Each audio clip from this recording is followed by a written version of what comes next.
Who's Your Mama? I love Who's Your Mama. It is all about commanding, controlling, and compelling. It's about having minions. One of our favorite words.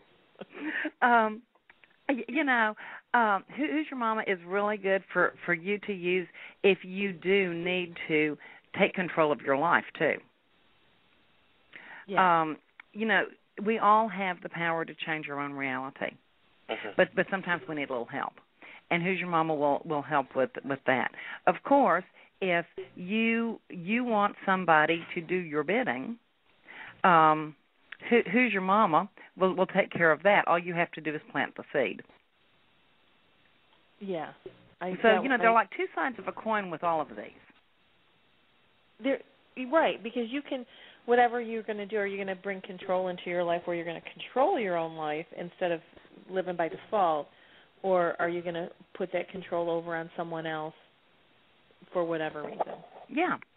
And, if you're going to put that control on somebody else, that's not necessarily a bad thing either, because sometimes people are out of control. And if you've got to live with them, then you need to make this a little easier. When someone else is interfering with your day-to-day and it's not something that you can just get out of. I mean, this is where people go, you can't interfere with somebody else's will. And I want people to look at how many people interfere with your will on a daily basis. Well, that's exactly right. And the other thing is that is people say that all the time.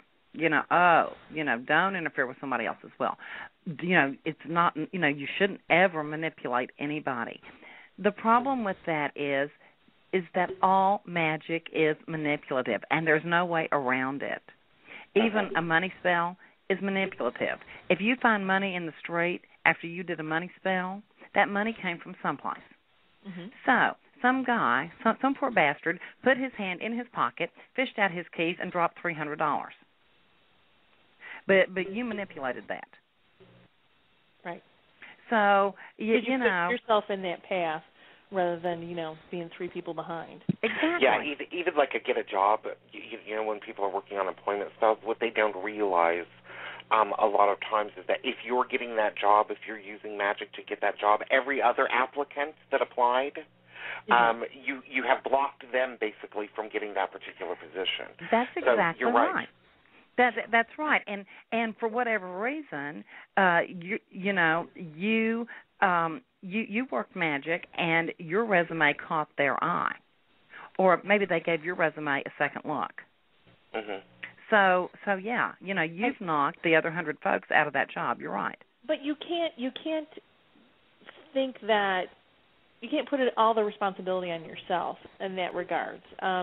You're manipulating energy, absolutely.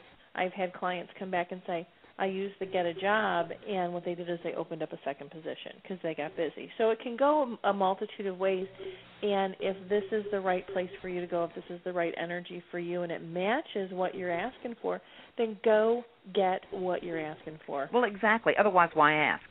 When you go to the grocery store, you're not going to pick up and buy the dented can at full price.